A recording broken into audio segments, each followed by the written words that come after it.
aí, a gente já parou para pensar no que acontece exatamente quando clicamos em salvar, ou, sei lá, quando a gente digita uma mensagem? Pois é, entre o nosso comando e o que o computador faz, existe uma conversa invisível, sabe? Um diálogo constante entre o software e o hardware. E hoje a gente vai desvendar exatamente isso, o software de entrada e saída, ou I/O. Ele é o verdadeiro maestro por trás de toda essa orquestra digital. Ok, para começar a entender isso, a gente precisa primeiro olhar para o tamanho do problema. Um computador moderno hoje em dia é tipo um gerente de uma equipe, assim, gigante e super diversa. Ele tem que lidar com todo tipo de dispositivo que se possa imaginar e cada um deles tem suas próprias manias, suas velocidades, sua própria língua. E aqui que a coisa fica interessante. Como é que pode um único sistema operacional conseguir se comunicar de forma eficiente com um teclado que é super lento, um SSD que é absurdamente rápido e uma placa de rede, tudo ao mesmo tempo? Parece mágica, né? O que impressiona mesmo é a escala desse desafio. Pensa só, de um lado a gente tem um teclado, que transfere pouquíssimos bytes por segundo. Do outro, uma placa de vídeo, que está ali movimentando gigabytes de dados. O sistema operacional tem que ser um mestre em gerenciar essa diferença brutal de velocidade e de complexidade e sem deixar a peteca cair. Para organizar essa bagunça toda, os engenheiros de sistemas operacionais tiveram uma ideia que, olha, foi genial. Em vez de tentar criar um único programa que fizesse tudo, eles bolaram uma arquitetura de abstração toda organizadinha em camadas. Vamos imaginar essa pilha como se fosse um tradutor universal super eficiente. Ela fica ali no meio do caminho entre os aplicativos que a gente usa no dia a dia e a complexidade total do hardware. É essa pilha que garante que a comunicação flua direitinho, não importa qual seja o dispositivo. Então, vamos montar essa arquitetura juntos, de baixo para cima. Na base de tudo, lógico, a gente tem o hardware. São os componentes físicos mesmo, aqueles que a gente pode tocar. O disco rígido, a placa de rede, o teclado, a parte bruta da coisa.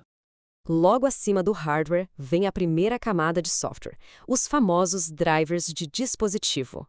Cada driver é um verdadeiro especialista. Ele sabe falar a língua super específica de uma peça de hardware. É como se fosse o intérprete particular daquele componente, sabe? Subindo mais um degrau, a mágica da simplificação acontece. Essa camada, a interface genérica, agrupa hardware parecidos.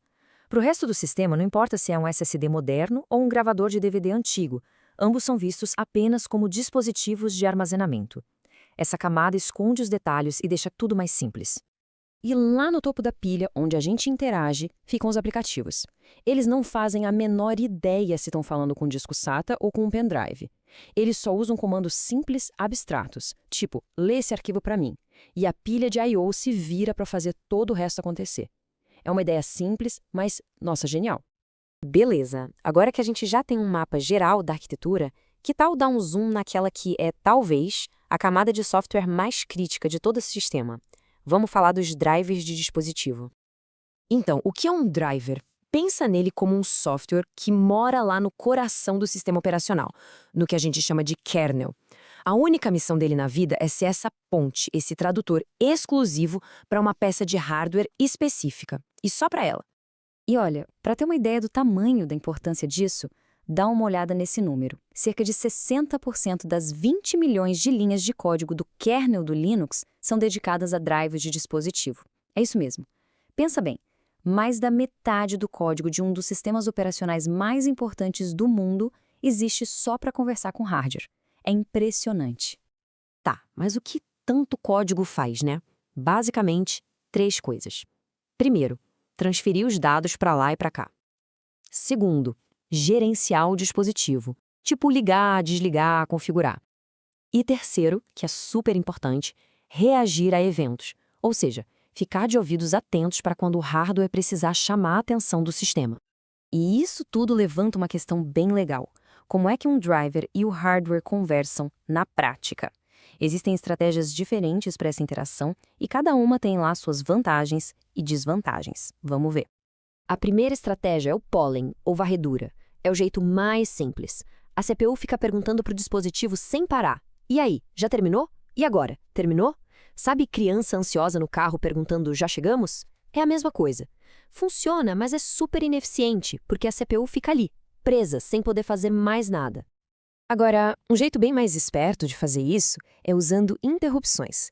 Nesse caso, a CPU dá a ordem para o dispositivo e simplesmente vai cuidar de outra coisa. Quando o dispositivo termina o que tinha que fazer, ele dá um toque no ombro da CPU mandando um sinal. Enquanto isso, a CPU já fez 1000 outras coisas. Muito mais produtivo, né? E quando o negócio é transferir um monte de dados de uma vez, aí a gente usa a via expressa, o acesso direto à memória, ou DMA. Aqui, um controlador especial assume a bronca de mover os dados direto entre a memória e o dispositivo. A CPU basicamente só dá o oi no começo e o tchau no final. É o método mais eficiente de todos, de longe. Olha, essa tabela aqui resume tudo de um jeito perfeito. O poly é aquele simples, mas que gasta muita CPU. As interrupções são o meio-termo ideal, o equilíbrio perfeito para a maioria dos dispositivos. E o DMA? Bom, o DMA é o campeão de eficiência para tarefas pesadas, como transferir arquivos gigantes ou pacotes de rede. Bom, chegando aqui no final da nossa análise, fica bem claro, né? Todo esse sistema de software de I/O é sem dúvida uma das peças mais importantes e, ao mesmo tempo, menos reconhecidas da computação moderna. É esse sistema complexo, que roda ali quietinho nos bastidores, que nos dá a liberdade de conectar qualquer coisa no computador e simplesmente esperar que funcione. É uma verdadeira obra de arte da engenharia de software. E essa citação aqui, olha, ela resume tudo perfeitamente. A arquitetura de I/O não é só uma solução qualquer. Ela é a resposta elegante e robusta para um dos desafios mais complicados e antigos da história dos sistemas operacionais. E para a gente fechar, fica aqui uma provocação para pensar no futuro. Hoje, a gente não está falando só de mouse e teclado. A gente está falando de geladeira, carro, relógio, tudo conectado. Como é que essa arquitetura, que foi pensada décadas atrás, vai ter que evoluir para dar conta de um mundo com trilhões de novos periféricos conversando entre si o tempo todo? Pois é, o desafio só está começando.